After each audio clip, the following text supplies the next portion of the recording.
And here's the mystery, right? We're running out of electricity for the Australians here already. We're running out of houses for the Australians here already. So why did this government import almost 1 million more immigrants in just 2 years and make all that worse? Joining me is the National Senator Matt Canavan, the former Resources Minister. Matt Canavan, good to see you again. Look, Chris Bowen says the warnings today from the energy market operator of the danger of brownouts and blackouts next summer, that's just the system working. It's just a warning. Governments and investors will then step in and fix it all, problem solved. Is that how you see it? Well, Labor has run a big experiment on our energy system, and I suppose, like all scientists, they established a hypothesis. The Labor Party said that if they got into power and were able to invest more in renewable energy and wind and solar, your power bills, your viewers' power bills would fall by $275. They said that would happen next financial year. So just in a few months' time, just over a month now, your bill would fall by $275.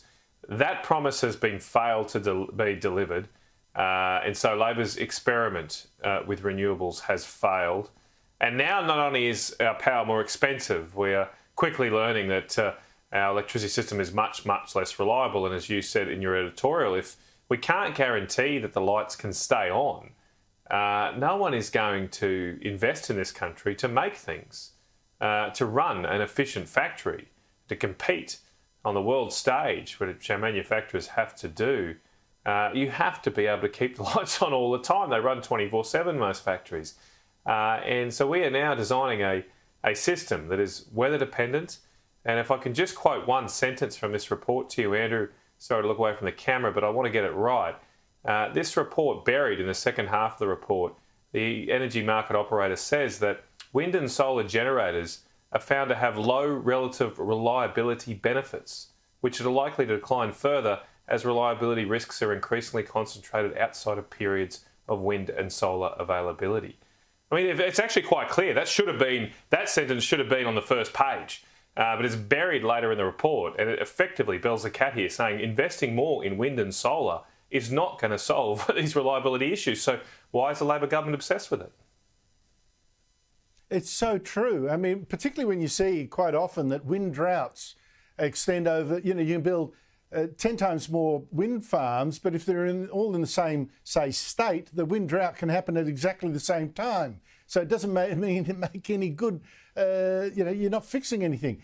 Now, when we get to the stage, right, where the New South Wales government is almost certainly, I mean, it's in negotiations, going to have to pay the Eraring Power Station, coal-fired, to stay open and not shut next year as planned, when we're having to pay companies not to use electricity to make things, when all this is happening, it's obviously clear that fixing Labor's green energy plans is going to cost us far more already than we're paying.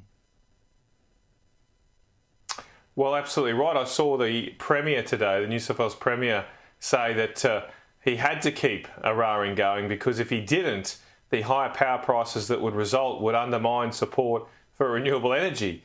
And so let's just work through this. The Premier is saying that we have to keep a coal-fired power station going so that we can prove to people that renewable energy is the right option. I mean, he's just belled the cat himself there, saying that if we shut this coal-fired power station, which is the biggest, Eraring is the biggest coal-fired power station in the country, if that shuts, your power prices are going to go up. Doesn't that maybe tell us something about the relative costs here?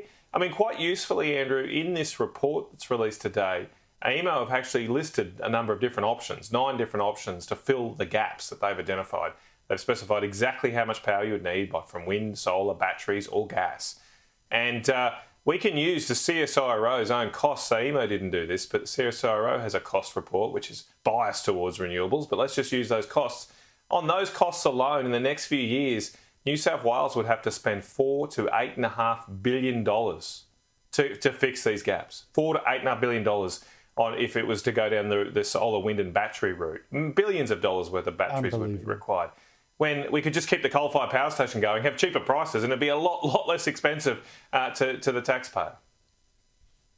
Well, we're a long way from the days when Kevin Rudd, as Labor leader, this was when he was still in opposition, was telling us that Labor's policies back then to cut our emissions would cost every Australian $1 a year. $1 a year per head.